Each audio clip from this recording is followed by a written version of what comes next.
Oh, boys. All right, guys, what a game. The Chicago Bears, bad start by me, I'm not going to lie, but the Chicago Bears go into the Link. They win 24-15.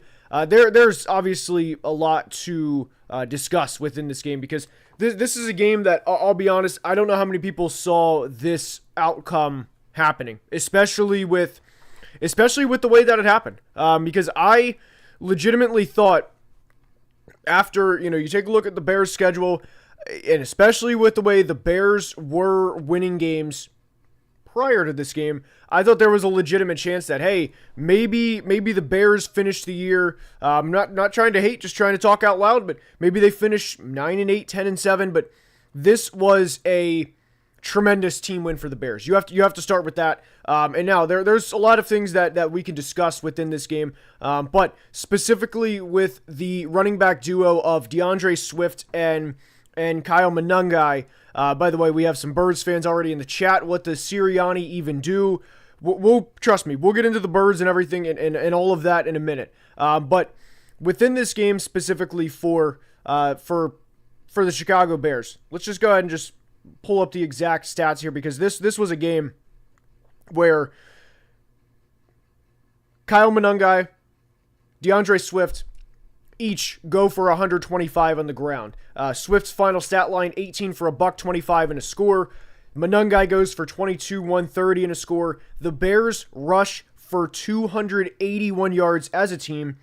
The Birds in this game had 317 yards of total offense. Now, Caleb Williams finished this game 17 of 36, 154 yards, a touchdown, and a pick. And we're not going to focus too much on that part because this was a game that, at least not right now, we'll get into that in probably 15 or 20 minutes, but this was a game where whenever the Bears, whenever the Eagles were about to score, they do the tush push. Nahshon Wright has his 8th takeaway of the season. I thought, great, here we go. This is going to be the start. This is going to be, and by the way, I do appreciate this from a Beefy Pig. Appreciate the donation, no comment, but I do appreciate that. But I thought, here we go. This is going to be the start, and then it was actually the start of the Bears, winning the game or really securing the win because it was 10-9. The Bears, Caleb throws an interception, and then just when you think the Bears are going to, for lack of better wording, bears it up again, they create such a timely turnover on the tush push, by the way, which has obviously been a very, very big point of discussion this year by the NFL and by the fans and how everything has been hammered home with that from a media standpoint. They then go down, have a 12-play, 87-yard, 6-minute, 45-second drive. The Eagles have a punt. The Bears stick it to him again. 8 plays, 63 yards, 5 minutes. Look, if you are a Bears fan right now, this was everything you've been waiting for because this was a game that, look, I'm sorry, if you are a Bears fan, we can have this conversation now because you just won your biggest game of the year. We can have this conversation now after the fact that it is, the night of Black Friday, the night that you are 9-3, you play the Green Bay Packers and you are entering the month of December in legitimate conversation for the number 1 seed in the conference.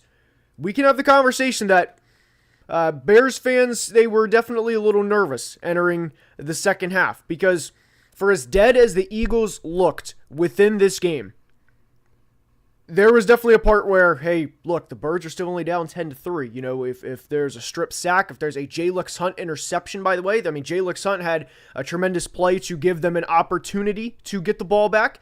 If there's a play that goes the other way, I mean, we're at a tie game. Jake Elliott missed the field goal, but man, I couldn't be happier for Bears fans. Now, I do want to address some super chats, so appreciate everybody being here. My pet bearded dragon says, we beat a good team. I'm sure the goalposts will be pushed, but we knocked off the Eagles, and Caleb played terrible mostly. I'm honestly glad you acknowledged that. I don't disagree. We still dominated the entire game. We are who they thought they were. But you didn't let the Eagles off the hook. So go Tigers. I know you're an NFL channel, but where's Lane Kiffin going? I think he's going to Florida. We'll see on that. Money talks, but I would guess Florida. Now, Jamie, appreciate the super chat. It's Patullo season on Broad A Looney Tunes. This is, and then we have a super chat from Discon as well, who says the Eagles Worst game by far. The Rams continue to secure their position. So within this for the Philadelphia Eagles, I mean, outside of that final drive in which it was a 12-play drive at the end in which it was, hey, let's just look, we need to just, mow down the field right now. We're not going to think, and let's just, get everybody going and just move. This was a really bad game for the Eagles offense. Now, within this, if you are a Bears fan listening, you don't need to hear that there was a bad game by the offense. You don't need to hear that you won on the road. Tough place to play. Very tough place to play. But there's a lot of things that can fall into the being true bucket. And this is one point that I want to discuss. Johnny's a regular on the channel, and he comments a lot of really intelligent things regularly. Surely losing Lane Johnson cannot result in the Eagles being this bad. There's a lot wrong with the offense, and what I will say with this is there's a lot of frustration within this, but Lane Johnson does not change the fact that the Bears ran for nearly 300 yards today on the ground. And within that, one thing that I really want to hammer home is the Bears. There's been a couple times this year where the Bears certainly don't win games last year that they did this year. Not taking anything away, just making a comment. But this was a game where it felt like that, and then when their backs were against the wall, they said, look, like, this is not going to be one of those games. We're going to stick it right to the Eagles, and we're going to pound the rock. And there's a lot of times where I think coaches get a little too cute with it, and where they, for lack of better wording, don't stick to what's working. And I was glad Ben Johnson continued to stick with the run, and then we had an absolute dagger from Caleb Williams to Cole Kmet. And look, this was just, guys, if you're a Bears fan, you might be eating, it's only 5:09 in Chicago right now, so you might be getting ready to eat Geno's, you might be getting ready to eat, what's the hot dog place? I'm blanking. I was thinking Portillo's. You might be getting ready to eat, is it Lou Malnati's? Not sure how exactly it's called, but just an awesome day for the city of Chicago, for Bears fans. Now, one thing I do, Portillo's, good call, guys. I'm already at Portillo's. That's what's up. You love Portillo's. Now, I do want to say one thing quickly. Where do you think I watched the game? I love to hear that. Portillo's, awesome. Love it. Now, one thing I do want to quickly dive into real quick. By the way, if you guys are enjoying, please like the stream. It helps tremendously. Would be very, very much appreciated. One thing I am going to, before we dive into the Eagles, is if you like the hat, you like the shirt, we do have 20% off all merch, Football Analysis merch on Black Friday. It is Black Friday, so I am going to pin that comment, and it will be pinned after the fact as well. But one thing that I do want to discuss with the Birds is the biggest thing that I was a little worried about heading into this game, or not worried about rather, but one thing that I wanted to note was I didn't think the Birds were going to fire Kevin Patullo after the Cowboys game, because very rarely do you see a team actually make a big change like that on a short week. And it makes sense. It's already a short week. Let's just, stick it out for one more game. We don't want to have a new coach do everything already in a condensed week.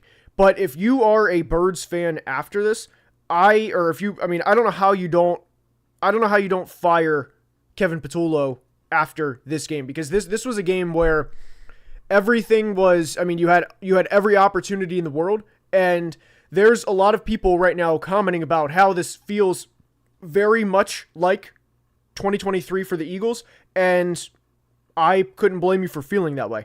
Now, with the Birds within this, I thought the run game was definitely, I thought Saquon was working early on. Saquon averaged 4.3 yards per carry today. I know there were a couple times where he was stuffed, and there was one point in the second half where it was 1st and 10. They got it to 2nd and 5, and then it was right back to 3rd and 8 or 3rd and 9. But I didn't think there were too many negative plays in the run game today for Saquon Barkley. I didn't understand why they didn't continue to go to Saquon Barkley throughout the game. And Jalen didn't have his best game by any means, but it was a game where it just seemed like it was 3 and out, or just, we're going to move the ball, and then once we get into Chicago's territory, we're going to kind of get stuck in the mud. And if you are a Birds fan, I don't know how you don't come out of this game thinking that Kevin Patullo should not be fired. So I'm just putting here code Black Friday for 20% off Football Analysis merch. By the way, I was talking through all that, so we were just trying to, get everything, get the thoughts out while discussing that. But within the notes that I have for this game, the Eagles had the reverse challenge on the very first drive of the game, and they had a chance to capitalize. They couldn't, and that was kind of the story of the game. One thing that I also wrote down was, I actually wrote this down multiple times in my notes, but Eagles do not look good so far. Very bad. Like most of the year, the Eagles just feel out of it. There was a play early in the game where Smitty was on a drag route coming across the middle, or at least it might not have been a drag route, whatever, but he was going across the middle. It looked like it, at least. The ball was just way behind him. I mean, the Eagles collectively are not a great team at the moment. And you see that week in and week out. In the first half, the Birds, I also put this down. By the way, there was a bad OP on AJ Brown called in the first half. I think that if you guys remember that specific play, that was a really bad call. I didn't like that. I'll leave it at that. Weisenberg, appreciate the super chat as always. Besides Patullo's play calling, Hurts made some bad throws. He did. But and then also G Supersan said that this very much feels like the 2023 Eagles all over again. And to kind of drive this point home even further, one thing that I wrote down within this is because generally I like taking notes and especially at halftime, within the, to see where yardages are, to see, how I feel at halftime versus the end of the game. The Eagles were outgained 222-83 in the first half. And I also wrote this down, the Eagles were down 10-3 at half, but legitimately felt like they were down 21 points.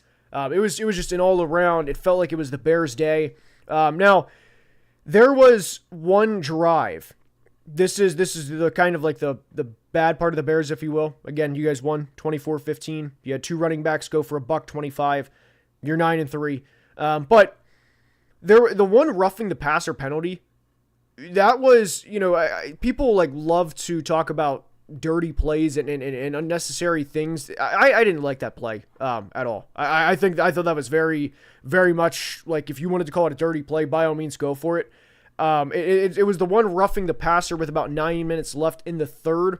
If you guys remember that specific play, AJ scored a touchdown on that drive. And then I wrote down after that, this is why you cannot let teams hang around. And this is something Chicago has done all year. Now, within this, at that point, I was like, great, here we go. The Eagles, in some ways, remind me of the Chiefs over the past couple of years, where they may not look good for a lot of the game, and they're still going to win. It might be 20-17. They might have 4 3-and-outs, but when it comes hell or high water, they're going to convert when they need to. They're going to have the drive like they had at the end of the game, and they're going to come out on top. And whenever that happened, I very much thought, great, here we go. Great job, Bears. You did it, and here it goes. But Jalen Sutton then had the interception. The Bears got the ball back. Good for the Bears, man. New member alert, by the way. New member alert. Christian Padilla, appreciate you being a member. Welcome to the Next Level Analyst. Nice Drake May profile picture. I can't tell who the other guys are, if I'm being honest. Oh, it's Diggs. It's Diggs and somebody, but I appreciate you being a new member. Welcome to it. Let's see here. Positive the Eagles will take that anger out of my Chargers on Monday. I mean, what's that going to be to the tune of? Like a 20-17 win? I don't trust anything with the Eagles right this second, unless they fire Kevin Patullo. I mean, this is... There's still a lot of... There's a lot of just... I mean, it's bad right now in Philly. And then here we go. I know what you're talking about. Dennis Allen ripped into Dexter on the sideline, as he should have. If the Birds don't move on from Patullo, appreciate the super chat, Daniel. Their first-round exit at best. Humiliating. I don't disagree. And because right now, with where this looks like for the Birds, or where this looks for the Birds, is you are looking like you are going to play... I mean, think about a team that could be a 5 seed, right? Do you think right now that the Eagles could beat the Seahawks if they're a 5 seed? Do you think they could beat the 49ers if they're a 5 seed? I don't. Jokomo, new member alert, new member alert. Nice username, by the way. Oh, hell yeah, just bought some merch. Awesome. Hopefully use code Black Friday. Look, appreciate it. Guys, I cannot thank you guys enough for the support, truly. Just bought some merch. That's awesome. This is the shirt.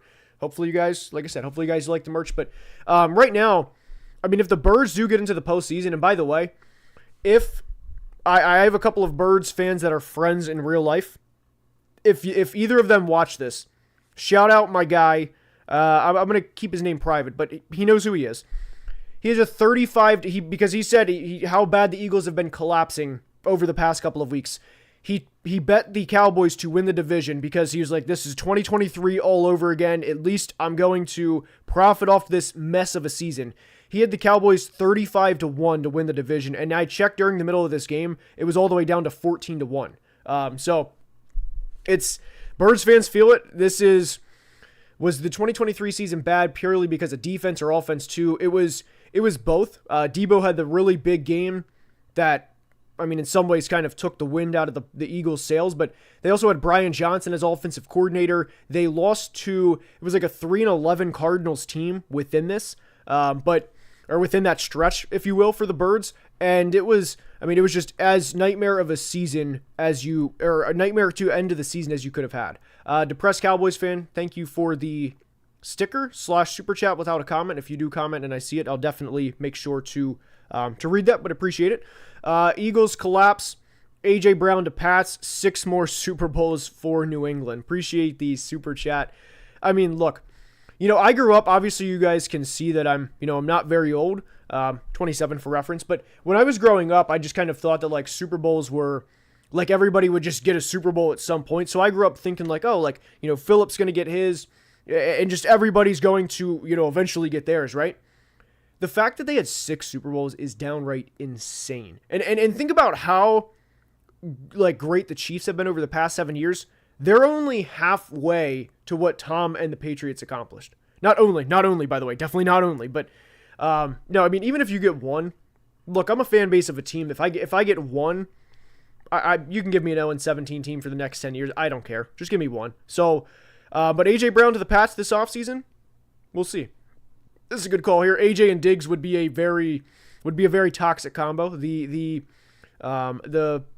memes that would come out of that would be legendary. The stories that would come out of that would be legendary. Nesquick needs help. Running out of ways to move the goalposts for the Bears help. Let's see. What can we do? You haven't beat a good team when Caleb plays well. So right now, Caleb Williams, run game merchant. I don't actually believe this, by the way. I mean, the Bears today, I guess that applies. But Caleb Williams didn't play well today. So if you want to move the goalposts there, then, Caleb Williams still has not played good in a game against a good team. Caleb Williams tonight, for reference, he finished the game 17 of 36. So you haven't beat a good team when Caleb Williams completes 50% of his passes. How's that going to translate to the postseason? Probably not very well. So Bears, first round exit. I'm very happy for Bears fans, by the way. You guys deserve this. I mean, for let's just language, by the way. Language coming up. For all of the shit that Bears fans had to deal with for the past, they still have to deal with it all the time. But for all of the, again, language, for all the shit that they've had to deal with for, oh man, they had Mahomes, they could have had Mahomes, and then just the whole thing. And then Justin Fields, and then Matt Nagy, and Matt Eberflus, and the Thanksgiving Day debacle last year. To be 9-3, to go over this. Good for you, man. Good for the Bears. Let's see. As a Giants fan, love seeing the Birds lose. That makes sense. Appreciate you being a member, Eric. Or E-Rich, sorry, not Eric. No, it is Eric. It is Eric. Appreciate it, Eric. Look, I get it. Yeah. If you are a fan of another team and you see your arch rival lose, what do you want me to sit here and say? Oh, be a good sport about it and say, tough luck, buddy. No. Get excited. Get excited. Get those legs up, people. What was it? Don't move like Kevin Patullo. I appreciate that. That's funny. For the Eagles, taking accountability. This is from S-Box. I don't believe them. Accountability requires change, and the changes aren't coming. I'll say this. The Eagles are now 8-4. There was a stat at one point in this game where, because they were scoreless for the final 40 minutes of the Cowboys game on Sunday, There was a stat in the game that showed up, and it was like the last 12 drives for the Birds. It was like 9 punts, maybe a fumble and an interception, and I think they might have had 1 touchdown. But it was... all I'll say is this. If the Birds are going to fire Kevin Patullo, or if they're going to make a head coach, or not head coach, sorry, definitely not head coach. If they're going to make a coaching change midseason, it will be now. Now is going to be the time, because it's going to be, and this is a great point here, Sirianni could very easily lose the locker room if this change is not made, because, guys, no matter what you think of the Bears, and they played great today, there is no chance where the Eagles should have 15 points in the last 6.5 quarters. And that also applies to the Cowboys as well. But there is no sequence where that should happen for the Eagles. So if there's a change that's going to be made, it's going to be this week. All right, let's see here. The 4th straight game the underdogs have won. Look, hungry dogs run faster. You love to see it. Good for all the dogs. And by the way, good for the Bengals last night. I know they're not brought up, but I still have the overlay from last night. So good for the Bengals for winning that game. Now, but to go back to this, worst Super Bowl hangover I've ever seen from Weisenberg. Appreciate it. I don't know about the worst though. I feel like there's had to have been worse. Just I'm not remembering one off the top of my head, but. I mean, the 2019 Patriots were bad. They were a bad team. They were lucky to get to the postseason that year. They still had second-year Josh Allen.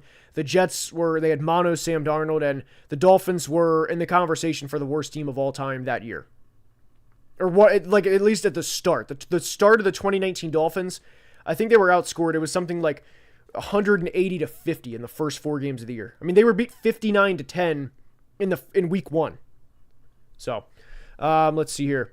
Not trying this. Okay, let's see here. Not trying to trauma dump. All right. My girlfriend and I broke up. The Eagles started losing, so she might have been good luck. You were together since December. Okay, so when you said they started losing, I thought you meant like the middle of this game. You're like, hey, like, look, the Eagles are losing right now, so I'm gonna take my anger entirely out on you. We're done. That was where I thought that was going. Definitely would not recommend that. I know football emotions can definitely get the best of us. But I that's how I initially took that. But look, only a bad day lasts 24, or even a bad day lasts 24 hours. I don't want to say like you'll be fine. I mean, but I think over the course of the next couple of years you will be fine. But look, you got a Super Bowl last year, so I mean, all I'm gonna say is life could be worse. Like if my team had a Super Bowl hangover, brother, look, you got 2 Super Bowls in the past 10 years. You beat Tom Brady, you beat Patrick Mahomes in the Super Bowl. There's a lot to be grateful for. A.J. Brown was right. It was low-key hurts in the offensive line. Appreciate it from Sir Chi. So within this, look, A.J. Brown, I mean, I'm not going to discuss that part, but Lane Johnson being out always did scare me just because of how much of an impact he has on this team. You see that? Jalen Hurts has also not been great. But A.J. Brown, I mean, look, he's a good player, man. Just get him the ball. There's times where, Jalen Hurts plays like a really, really good quarterback, and there's times where he plays not great. And we saw the not great today. They put up 15 points. The play calling also wasn't great, but A.J. Brown still made plays when you get the ball to him, so give him the rock. Chicago Bears use X-Men Rogues powers on 23 Washington. Not into like the whole like, that world, if you will, but I'm going to assume that that's like obviously a great thing. I think it's a fair assumption. Off subject, appreciated Dante. And do you think the Lions have reached their peak with Goff? Still just don't see him winning the Super Bowl. I'm going to say no, mainly because, or like the peak, I'm going to say no, because they still, I mean, they lost yesterday, right? But it was a tough game, but they didn't have Amon-Ra St. Brown for most of the game. And then on top of it, they lost Sam Laporta. I know, injuries, people are going to say excuses, whatever. But they only lost that. They didn't lose that game by much. So for anybody that's like, oh man, the Lions are done. They're done. I don't think so. Did you come out of that game yesterday definitively saying, hey, the Lions, again, with a banged up offensive line as well, and say, hey, the Lions absolutely cannot hang with the Packers. Because the Packers and Vikings game, yes, I came out of that game. I came out of that game saying the Vikings are absolutely nowhere close to the Packers. The Packers-Lions game yesterday, while I thought the Packers were the better team, the Lions still had a chance to win. So, all right. Let's see here. Let's keep it rolling here. Conman says, the goalposts keep moving. Where was this here? I don't know why it's not coming up on the screen. Conman, you sent the super chat. It's not coming up on my screen. I apologize for that. But, all right, where is it here? Conman, I'm getting back to your super chat. I appreciate it. And the goalposts keep moving for the Bears. Credit where it's due. Nobody saw this coming. 100%. I mean, you have to give credit to the Bears. If you are not giving credit to the Bears at this point and you're just saying, they'll lose in the playoffs, you're doing the thing that is obnoxious where you're setting yourself up to win no matter what. This was a great team win for the Bears. And what I mean by the obnoxious setting yourself up to win, imagine me sitting here right now and saying, well, Caleb played bad and they, just like with arms crossed and, they only won because, the Eagles only put up 15 points and Jalen Hurts played bad and they'll still lose in the first round because they'll blow the division. Screw that, man. Good for the Bears. Good for the Bears. Their fans deserve it. And Alexander says, again, it's not coming up on the screen, and I do apologize for that. But Alexander says, I used to pray for times like this. The Bears played straight bully ball, trying to stay tempered, but I'm so stoked. Dude, with what you went through last year, think about where you were on Black Friday last year right now. Your head coach took the podium at he took the podium, and then he was supposed to be fired, but they didn't relay it to him that he was fired yet. So they were still asking him questions like, hey, what's your vision from here? Not knowing that he was going to be fired as soon as he got stepped off the podium because there was a breach in communication. Be as excited as you want. All right, let's see here. Besides the Rams, who else do you have in the NFC? Now, Bears fans, close your ears. I think it's going to be between the Rams, the Packers, and the Seahawks. All right. The period when it was 10-9 was stressful. Agree. Hated when Caleb kept overthrowing receivers. Is this how Bears fans feel all the time? Bears fans, please feel free to weigh in. I would imagine yes. But that was definitely a stressful point as well. All right, so let's keep it rolling here. As a Rutgers grad who watched Kyle his whole college career, that's actually really cool. I liked Kyle a lot this past year. It was awesome seeing him run for $130 and a tutty against the Birds. I'm sure it was, man. I'm sure it was. I mean, Kyle Monangai is awesome. And like I said, this is everything the Bears have been waiting for plural. I would probably say since 2018, because 2019 was. I mean, that was Mitch's third year. It was bad. 2020 was it the Andy Dalton year? Or did they run it? I think they ran it back with Mitch one more time. Then they had Justin Fields in 21. Justin Fields again. Yeah, Bears fans deserve this, man. I mean, this is everything that you root for or you want in a team. And by the way, Ben Johnson. Good call, Noah. Biggest win in years. Mr. A, I've seen you ask this a couple of times. Thoughts on Dahlman, Tooney, and Jonah this season? There's a reason the Bears have had the success they've had, and there was one play today where Jordan Davis got the best of. I forget who it was. I think it was Jonah Jackson. So we got the best of. But do you think the Bears have the game they have today without that type of performance from the offensive line? No. They've been awesome. Caleb has been sacked way less. Some of that obviously is because of Caleb improving at that, but it's obviously also in some part to the offensive line and how much of an emphasis that Ryan Poles placed on the offensive line this offseason. So, by the way, Bears fans, I know this is another thing that you guys have been clowned on for a couple of years. Not by me, because look, we're Vikings and Bears fans. Aside from when we play, I feel like we're very civil towards each other. But the whole we're taking the North and we're not giving it back, starting to look like it could happen this year. Starting to look like it could happen.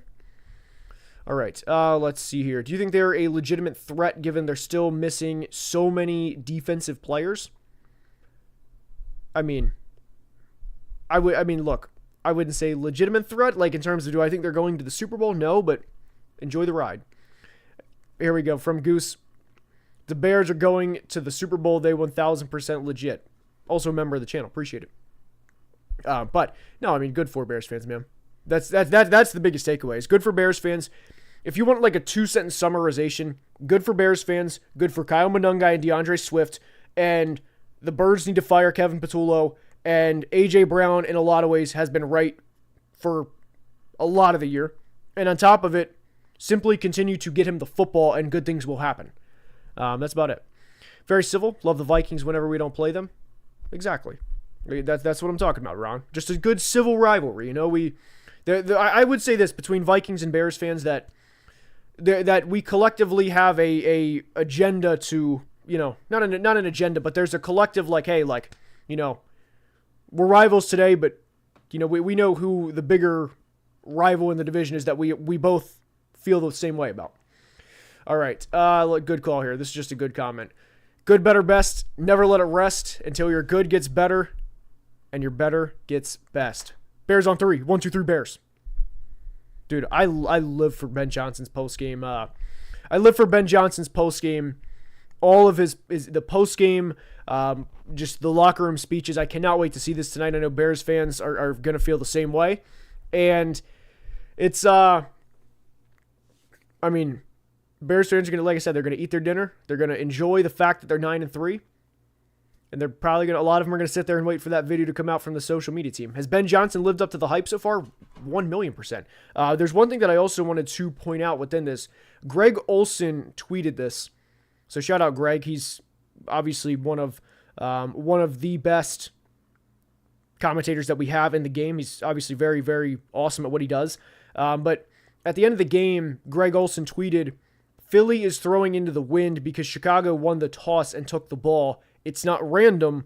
Ben Johnson planned for the fourth quarter hours ago. So to have a coach that's planning hours in advance, hey, I'm this confident in our guys.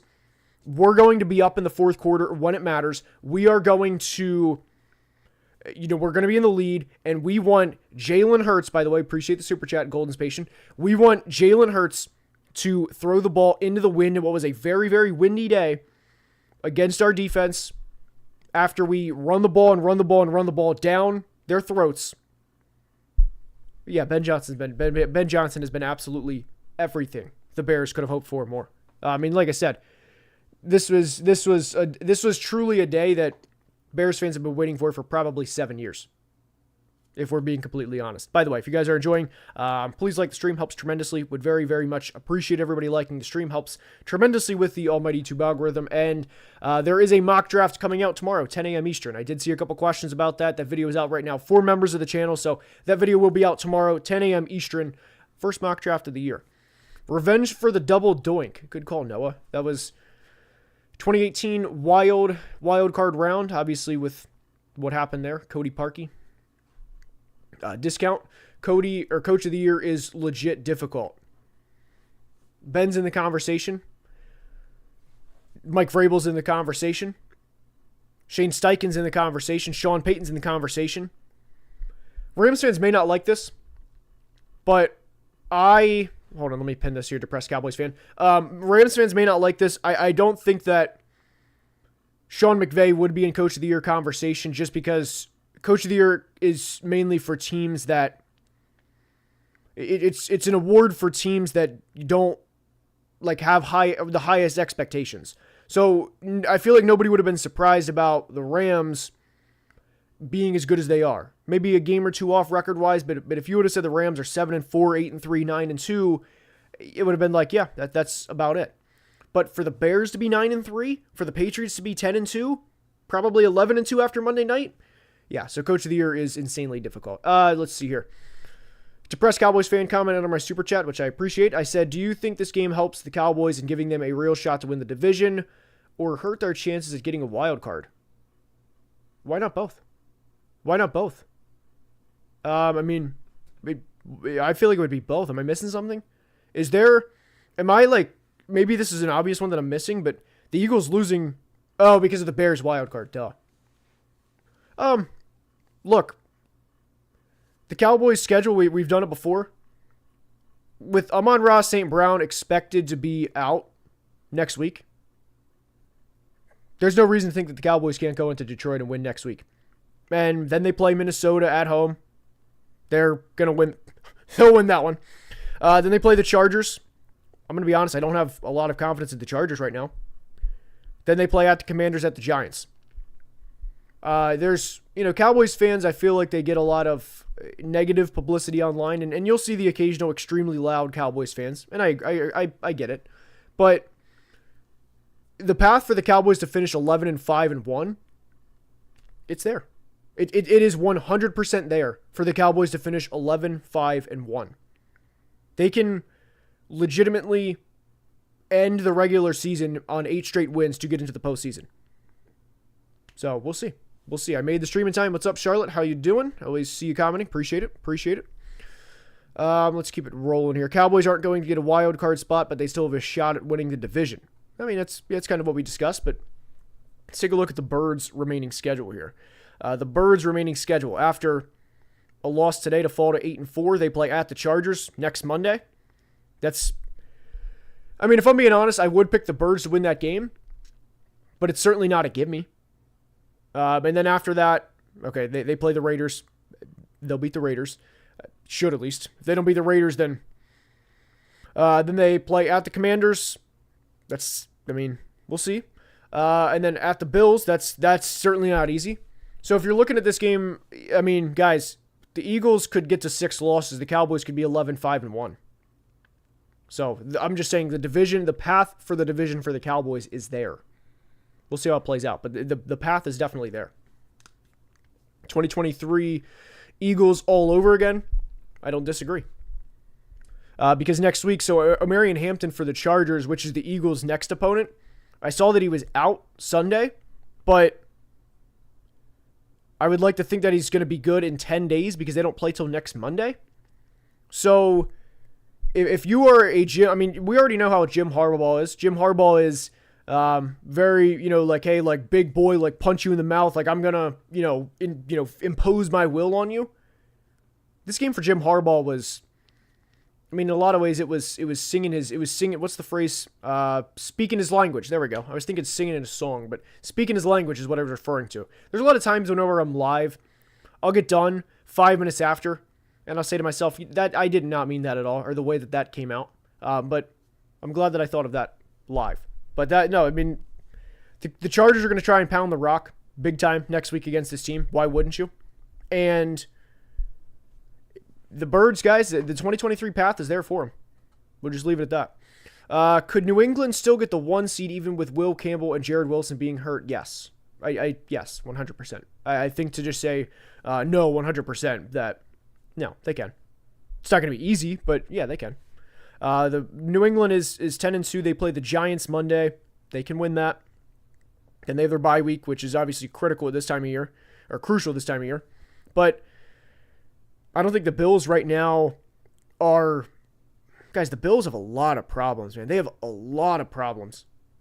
I don't know if we'll see how that plays out. And then they play at the Ravens. The Ravens also have a lot of problems. And then they play at the Jets and the Dolphins. So yes, the Patriots can still get the 1 seed. Go Chargers, go. I just wanted to say that, but all right. If they can beat the Giants and head into their bye to make adjustments, they'll be fine. Agree, Coaster. Agree. East Coast teams have trouble flying west for primetime games. I would like to see the statistics on this. That's a stat to me where it's like, if I was presented this, it sounds right. It just, that sounds factually correct. So, and I'm just thinking, if you, do you think, that just sounds right. Picked Birds for this game and got blown out. Honestly, a coin toss for the Chargers. Very fair. Yeah, we'll see what happens next week. But the Birds right now, I'll do the script for full transparency behind the scenes. I have not done the script for the weekly recap for any of the Thanksgiving Day games yet or today, obviously, because as soon as this game ended, I jumped on here. There's legit concern in Kansas City, Baltimore, and Philly. There's legitimate concern. Can I ask Marcus how he's feeling? You know what? I'm actually going to call him. Let's see if he'll pick up. We'll talk real quick. I'm not going to put him on speaker unless he answers, but I'll call him and see what he says. I'm just going to call him. I'm not going to actually put him on unless he, picks up. So, as a Bills fan, I'm basically rooting for a collapse so we can fire the coach and GM. I don't blame you on that, Jack. I really don't. That makes a lot of sense. And Look, I really think that the best days in Buffalo, I mean, I think you're going to hit a trough this year, and then the best days are going to be ahead. All right, so you guys can see here, I'm calling him. He's not picking up. There's nothing I can do. But you can very clearly calling Marcus Whitman. He's not picking up. Nope, I got the wireless subscriber, that voicemail. But tried calling him, didn't pick up. All right, let's see here. Yes, it was indeed Mr. TFG. I would have put him on speaker if he picked up. Unfortunately, he didn't. Bro's not picking up. He's crying. Please screen record this specific part and tweet it at him. I would love to hear. And tag me as well. I would love to see how Marcus replies to that tweet, because that would be hilarious. If somebody screen records that part where I'm calling him live on stream, and then that part. But let's see here. Do you think Caleb will ever have good to great accuracy? This is a really in-depth question here. Coming from a Bears fan that 100% believe he's the guy, just curious as to whether you think a leap like Josh Allen is possible. So, with first off, the Josh Allen leap to me is not something that I think should be mentioned as casually as it is. Now, there's a lot of things within that we're going to break down. So Caleb's accuracy at times is very bad. I mean, it's not okay. It's bad. But there's also times where Bears fans know this, and I've sided with Bears fans on this. There's times where Caleb, just the stats don't back up how accurate his passes are. I mean, he'll hit a guy between the numbers and they'll drop it.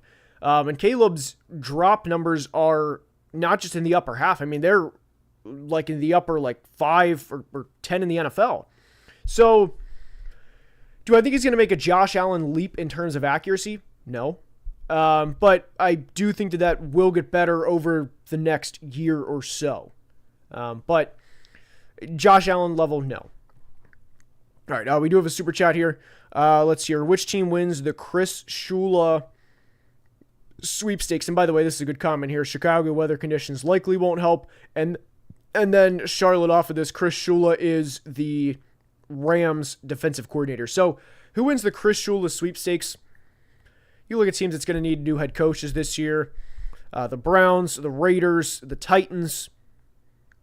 I don't know, man. The Giants. I could see the Giants. I would actually like to see the Giants. And that way Chris Shula could hire an offensive-minded coach. Like basically, hey, take care of that entire side of the ball. Don't have to worry about it. But the Giants makes a lot of sense. Curious where you guys would stand on this. This would make sense. I think the Giants keep Kafka and take Shula. We'll see. We'll see. Bears could use a new head coach. I want Ben Johnson. So off of this, last year, I mean, look, the Lions' top 15 scoring offense ever. I had a joke of a tweet where, I'm like, yes, like Ben Johnson's leaving. He's not the Lions offensive coordinator anymore. Like, that sets up my Vikings for success. Let's go. And then it was like, language. Oh, shit, he's still in the division. But no, I mean, dude, Ben Johnson, phenomenal. Just love the hire from the start.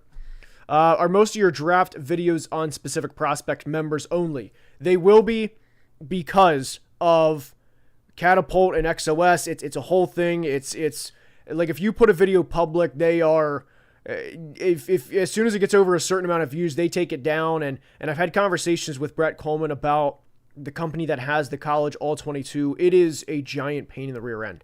There's a reason that a lot of people do Patreon videos specifically for college breakdowns and college tape, because XOS can't basically say like, hey, look, we're copyright claiming this and we are, we're taking all the money from this and we're doing it. It's a nuisance, man. So whenever we do specific videos on prospects, it will be members only. Yes. But let's keep it rolling here. Ben Johnson, coach of the year, definitely has a good ring to it. If Pitt fires Mike Tomlin, is Titans a good spot? Appreciate the super chat, Steve. And I don't know if I don't know how many teams, this is a good question here. How many teams would legitimately be lining up for Mike Tomlin to be their next head coach? I mean, he'd be a floor raiser, but I'm not huge on Mike Tomlin, guys. I'm going to be honest. I'm not. Mike Tomlin, to me, maybe it's just the fact that he's been there for 18 years and that he won a Super Bowl in his first year, and the Steelers' last 3 playoff wins, they only have 3 playoff wins under Tomlin in 15 years 14 years technically because 2011. They're over, it's like Matt Moore, Alex Smith, and somebody else. If somebody else has that stat, please let me know. I forget who it is exactly, but it's somebody very similar to that. It's Matt. I know for a fact it was the Matt Moore Dolphins game, because that was a game where I think Jarvis Jones or Bud Dupree, he lit up somebody early in the game. Like, I mean, it was like he lit up somebody early in the game. So I do remember that one, and I forget the other quarterback, but it was not a great quarterback, to say the least. All right. The Chicago Bears. Hell yeah, man. Thoughts on the Bucs head coaching situation? I mean, I wouldn't be surprised if Todd Bowles is out as well. Just being honest, but we'll see. We'll see. Todd Bowles is a coach that some people have said that is a kind of like a coordinator merchant, if you will. He benefits from Dave Canales and Liam Cohen, and now that he doesn't have that this year with Josh Grizzard, you kind of see that. And the Bucs have been extremely banged up, though. So I think if there is reason to keep Todd Bowles around, it's because of the fact that the team has been as banged up as they are. Fry Eagles Fry, that's a new one. I'm used to seeing the Cry Eagles Cry, but first comment, newer sub, love your stuff. Appreciate it. Thank you. I'm used to seeing the Cry part, not the Fry part, but I do appreciate it. Good comment here. Who's winning tomorrow, Michigan or OSU? Bryce Underwood's first game against the Buckeyes? I'm going to go with Ohio State. I mean, I feel like this team is... I know we said it last year, but I really feel like this team is way, way, way too talented to lose again to Michigan. By the way, J.J. McCarthy undefeated against Ohio State. Just saying. That's still my quarterback for now. All right, let's see here. No comment on that last part, by the way. Let's see here. There was one thing that I wanted to... Where was it here? Oh, happy Black Friday. Appreciate it. Ecstatic Bears fans right now. Welcome to it. Arlo probably just got done celebrating. He's probably just like, you know what? Like, if I had to guess, Arlo might have been just looking at every piece of social media that he can consume for the past. We've been live for 45 minutes. Like, I'm just going to sit here and just bask in this moment. Or is it bask? Whatever. It's definitely bask. But I'm going to just enjoy this moment, and I'm going to sit here, rewatch the highlights, rewatch Kyle Monangai, rewatch DeAndre Swift, watch the Daggett or Cole Kmet, and then he's like, you know what, I'm going to toss a super chat on here. Say what's up, happy Black Friday. What do you think our ceiling is? I see it as a divisional round tough loss. I would probably agree with that right now. Just because I think with this run game, you can justify that they can at least beat a team in the wild card round. Now, I will say if the Bears play Seattle in the first round, I don't think they're going to get past Seattle. But that's just me. I definitely don't think they would get past Seattle. But there are a couple of more favorable matchups in the NFC for Chicago. Mainly just not Seattle. If they were the 5 seed and they had to travel to Tampa, who's banged up, that's more favorable. Yeah, that would be more favorable than Seattle. By the way, I'm disappointed Marcus didn't pick up. Let's see. Did he even text? Did I get a text? Not from Marcus. Not from Marcus. But Schottenheimer in the Coach of the Year conversation. I would also agree with that. Good call, Jack from State Farm. No, anyway. I would agree with that. Brian Schottenheimer's been a really, really pleasant surprise. And I'm really, really happy for Cowboys fans right now. But guys, that will wrap up tonight's stream. Hopefully you guys enjoyed. Please like the stream if you did. Please subscribe if you are not already. Helps the channel tremendously. There will be a new mock draft out tomorrow. So very, very much appreciate the support. Appreciate everybody being here. And like I said, I cannot thank you guys enough for the support. There are a couple of new members that joined throughout the stream. So very much appreciate that as well. Shout out to Jokomo and Christian for being new members, and appreciate it. And I'll answer one last question. Speaking of Seattle, I heard the Vikings ruled out Donovan Jackson and Darisaw. It's not really going to help Brosmer in his first career start. So right now, Christian Darisaw is technically questionable, but Donovan Jackson is out. That's not good, and we'll just, we're not going to win the game, but hopefully we see NFL competent level quarterback play. George, appreciate the super chat, and George, if you comment after the stream, I will, I'll comment after the stream, and appreciate everybody being here. Until next time, please be safe and have a great day. George, drop your comment after. I promise I'll reply. Love you guys.